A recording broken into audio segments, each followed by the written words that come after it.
Nangyari ito sa akin taong 2010. 10 taon na din ang nakakaraan. Nakatira pa ako noon sa probinsya namin.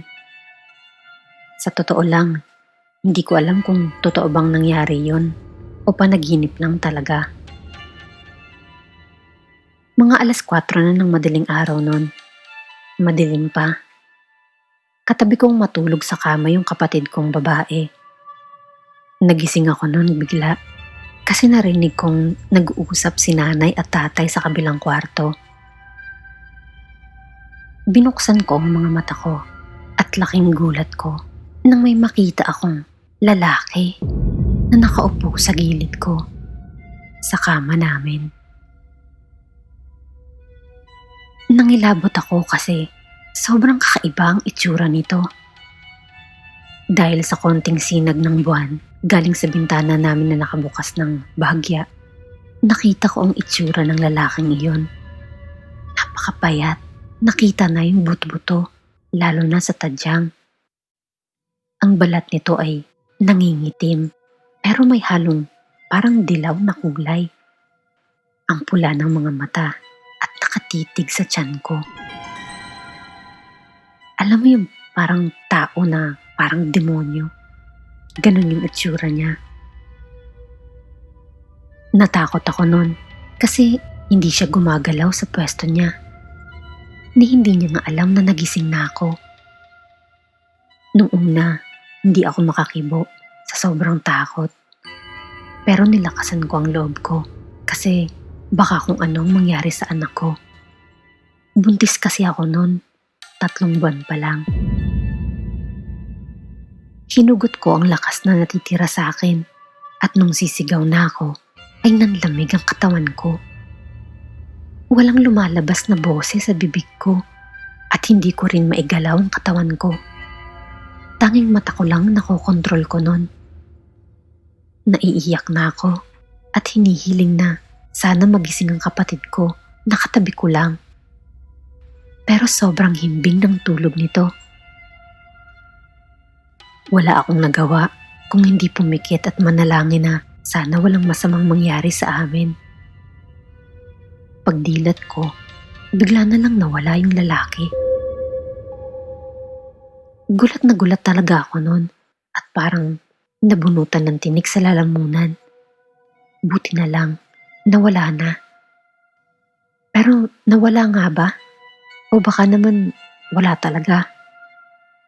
Panaginip lang siguro yun? Hindi ako sigurado. Ilang araw makalipas, ayos naman ang pakiramdam ko. Wala namang kakaiba. Kaya naisip ko, baka nga panaginip lang yung nangyari. Pero isang araw, pumunta kami noon sa doktor ko at sa kasamang palad, may nangyari na pala sa akin at sa bata sa tiyan ko. May tumubo daw na kung ano sa matres ko at posible daw na ikamatay ko ito kahit bago pa ako manganak. Malignant pregnancy daw ang tawag doon. Sasabog daw yung tumor bago pa ako manganak kasi tumutubo daw ito at dahil doon, naapektuhan yung bata sa tiyan ko. Wala na pala ang baby ko. Wala na kaming magawa kundi sundin na lang ang payo ng doktor at ipa-opera ito.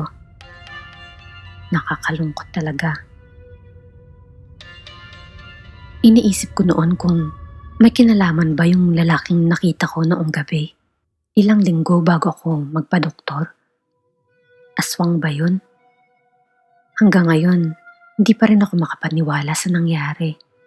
At hindi ko pa rin masigurado kung panaginip o totoo yung lalaking nakita ko.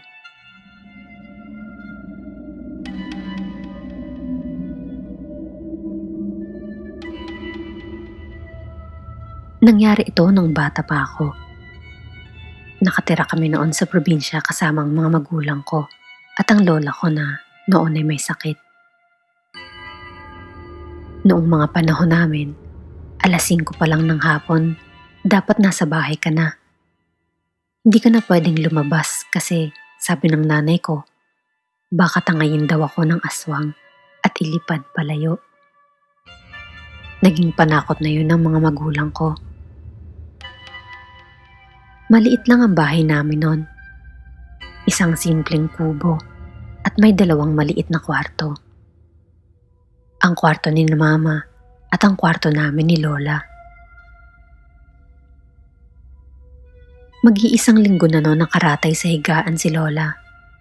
Nangihina kasi si Lola sa hindi malamang dahilan. Hindi naman siya ganoon dati. Nakakapaglaba pa nga yun kahit matanda na. Yung papag ni Lola ay nasa tabi ng bintana ng kwarto. Gusto kasi ni Lola yung mapresko pag natutulog siya. Habang ako naman ay naglalatag ng higaan sa sahig. Isang gabi noon, maaga kaming natulog kasi maagang inantok si Lola.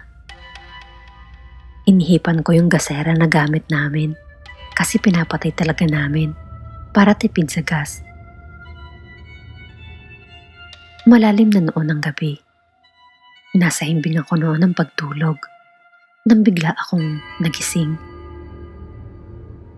Hindi na ako makabalik sa pagtulog. Nagigising-gising na ako hanggang sa may marinig akong parang pinaglalakad sa bubong namin.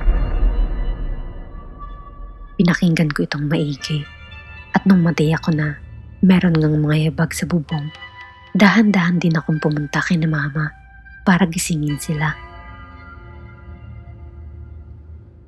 Halos hindi ako makapagsalita nun sa takot, pero pinilit kong gisingin si na Mama at Papa sa pagkakatulog nila at sinabing may aswang sa bubong. Agad namang bumangon si Papa, ngunit nang papalabas pa lang siya sa kwarto, narinig na naming sumigaw si Lola. Dali-daling pumunta si Papa sa kusina para kunin ang bolo niya, habang kami naman ni Mama ay dumiretso sa kwarto ni Lola. Nagulat na lang kami nung pagpasok namin sa kwarto namin ni Lola nang may isang tila anino ang mabilis na umalis palabas sa bintana ng kwarto namin. Nadat na namin itong hinihila si Lola palabas ng bintana.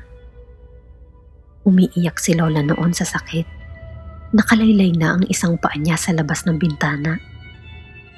Nung pagkapasok namin, biglang nawala yung parang anino.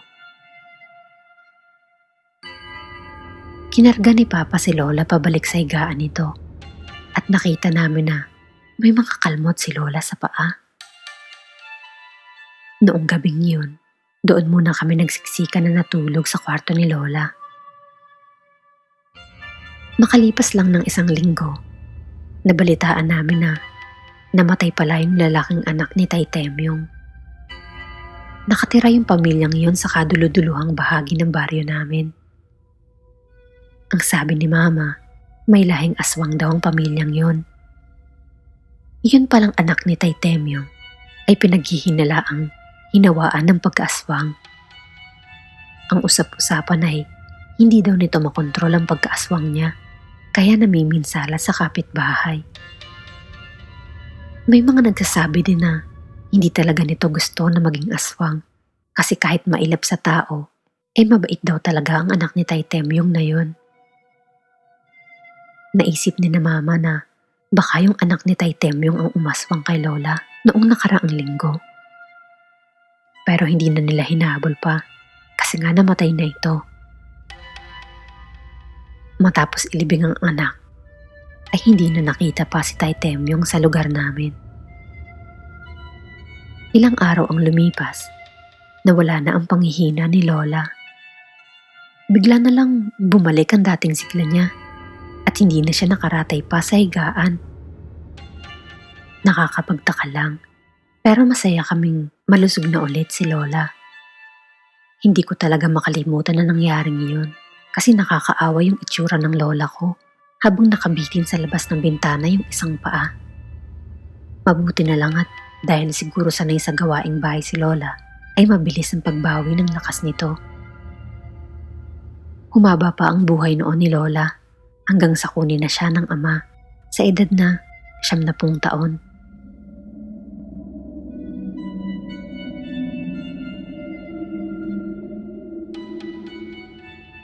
Isang misyonaryo ang tita ko. Kada taon, nag-oorganisa ang grupo nila na pumunta sa mga malalayong lugar para mag-missionary works. Yung magdadala sila ng Biblia at tuturuan ng mga tao paano magbasa nito at kung paano din mas maging malapit sa Diyos. Isang beses ay na-assign sila na pumunta sa Leyte. 5 sila noon, isang leader ng grupo at 4 na members. Tumuloy sila noon sa isang apartel sa syudad. Yun ang magiging base nila sa ilang araw nila doon sa Leyte. Pagkarating nila ng gabi, kumain sila at natulog na para sa lakad kinabukasan. 2 lugar ang pupuntahan nila sa mission nila noon at mag-house to house visitation din sila. Nang sumunod na araw, maaga silang gumising para magluto ng babaunin. Ang sabi ng leader nila, magbaon na lang daw ng pagkain at tubig kasi mahirap maghanap ng kainan. Sumunod naman ang mga members, kanya-kanyang dala ng baonan. Matapos mag-ayos ng gamit, ay sumakay na sila ng van papunta sa destinasyon nila. Mga 2 oras sila noon nagbiyahe. At pagkatapos, ay nagrenta naman sila ng habal-habal para makapunta sa baryo na nakaschedule silang mag-lecture. Ihahatid sundo sila ng habal-habal. Napakalayo kasi ng lugar na pupunta nila. Habang sakay sila ng habal-habal, kita nilang makipot na daanan. Maputik kasi kakaulan lang noon at lubak-lubak pa ang daan. Kaya mas lalong nakakapagod yung biyahe dahil sa sobrang alog ng habal-habal.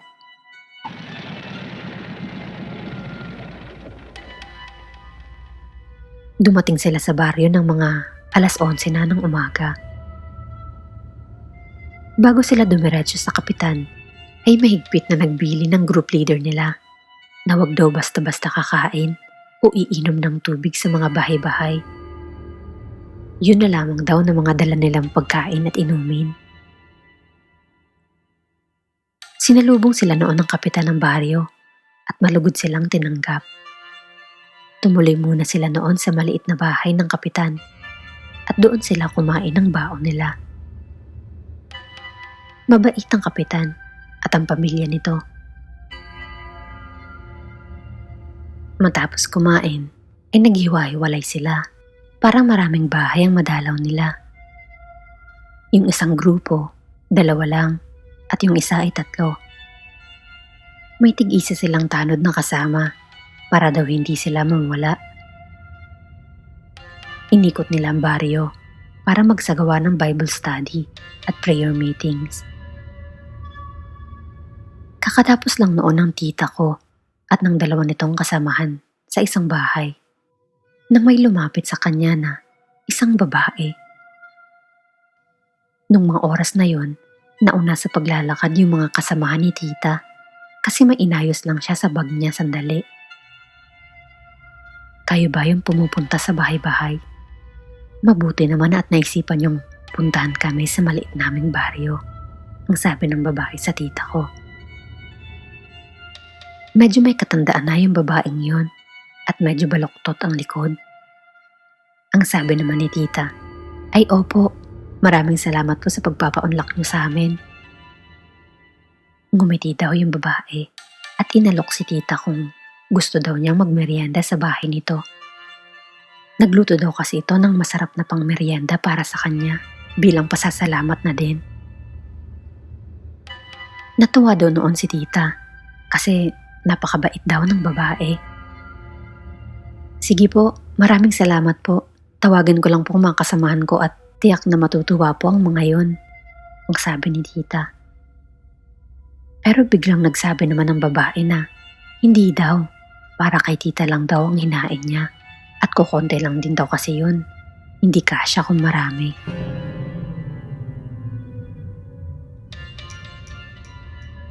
Saktong dumating noon ang kapitan ng baryo at tinanong kung ayos lang daw ba si na tita at hindi naman nahirapan. Bigla-bigla na lang daw umalis noon yung babae nang walang paalam. Nagtaka noon si tita kasi Medyo naging weird ang kinilos ng babae. Anong sinabi sa'yo ni Liling? Ang tanong ni Kapitan kay tita. Sabi naman ni tita, wala po, iniimbitahan lang po ako para magmerienda. Ang sabi naman ni Kapitan, naku, huwag kayong sasama kung kani-kanino dito. Sunod lang kayo kina Oscar, yung tanod na kasama nyo. Bakit naman po, Kap? Tanong ni tita. Kinilabutan na lang noon si tita sa sinabi ng Kapitan. Ang sabi nito, hindi ko lang alam kung maniniwala ka, pero pamilyang aswang yun si Liling. Hindi yan masyadong lumalabas sa bahay nila, kaya magtaka ka kung bakit bigla na lang siyang mangingimbita ng ibang tao. Hindi makapaniwala noon si tita sa narinig niya. Hindi naman talaga siya sasama noon nung iniimbitahan siya, kasi bigla niyang naisip yung bili ng leader nila. Kaya siguro pinagdala sila ng leader nila ng sariling pagkain at inumin, kasi alam ng leader na may mga aswang sa baryo na yun. Ang sabi nilang ni tita kay Kap, ay ganun po ba? Salamat po sa babala. Ipinagpatuloy pa rin nila tita ang ministry mission nila sa barangay. At salamat sa Diyos ay wala naman sa kanilang nangyaring masama. Yun nga lang, medyo natagalan bago muling sumama si tita sa sunod na misyon. Natakot kasi siya. Pero syempre, bumalik pa rin siya sa group missions nila. Kasi naging panata na din yun ni tita. Mas maingat na nga lang siya ngayon.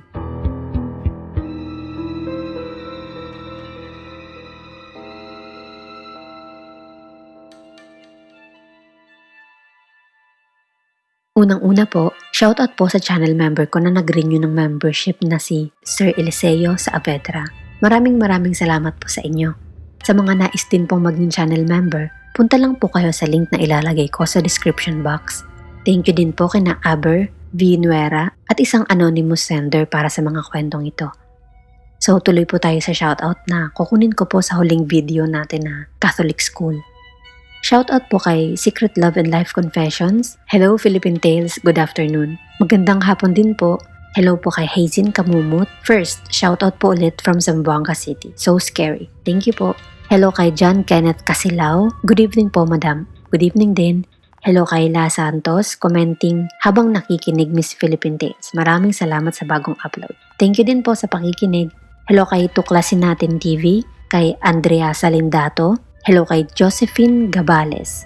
Hi, pa-shoutout, silent listener niyo po ako since March. Nice mga story dito, thanks. Hello po kay Malia Angela Santa Ana. First, shoutout po please, taga Cavite po, Malia Angela Santa Ana. Hello kay John Reniel Zacate. Present po Ma'am Idol, good evening po. Thank you po. Hello kay Floki Donaire, listening now po. God bless po sa ating lahat. Shoutout kay Jang Nancy, kay Kathleen Joy Trinidad Orsino. Shoutout po sa next video, listening from Quirino. Hello kay Mischievous Being. Ganda talaga ng boses ni Ma'am. Naku, thank you po. Mischievous Being ay isa din pong Tagalog horror narration channel at babae din po ang narrator dito. Bisita din po kayo sa channel niya. Hello kay Sid Vicious, kay Kim Heredia. Sound effects pa lang, parang naiihina ako. Thank you po. Hello kay Eriza Miguel, Lawrence Leanto, kay Zamaika Zamudio. Magandang gabi sa'yo, Isaw Masuda, kay Miel Marcelo, kay Love Moko. Yehey, meron na naman nakikinig habang kumakain. Hello kay Yul TV. Another sulit na kwento na naman galing sa magaling at favorite kong narrator. Panda Mingo Goldie Spinks Dugo Yonggi. Ay, nagpalit ka ng name. Happy listening po sa inyo. Hello kay Miel Marcelo. Hello kay Nenya Akana. A rainy evening here in Iloilo. Sarap sa tenga ng boses nyo, Miss Piti. Salamat po at happy listening po sa mga taga Iloilo. Hello kay Incognito Stories. Ba't may kilabot na dulot yung babae sa CR? Hello Sir Ino, Incognito Stories. Check na din po ang channel niya, horror narration channel din. Magaling po na narrator yan. Hello kay Armino Lucas Rupert Mateo Randrap. Listening while eating siomai and lechon paksiw. Naku, sarap naman. Shout out kay Barry D. Listening from Ilocos Norte, Pauay. At ang huli, Ma'am, pabati naman po pinsan ko, birthday niya today, July 30. Justin Salvador. Thank you, ma'am. Naku, sorry late na yung greetings ko pero belated happy birthday kay Justin Salvador. So ayun po, maraming salamat po at nandito kayo sa episode na to. Mag-ingat po sana kayo kung nasaan man kayo at malalagpasan din po natin itong pandemya na ito. Muli, maraming salamat po at kita po tayo next episode.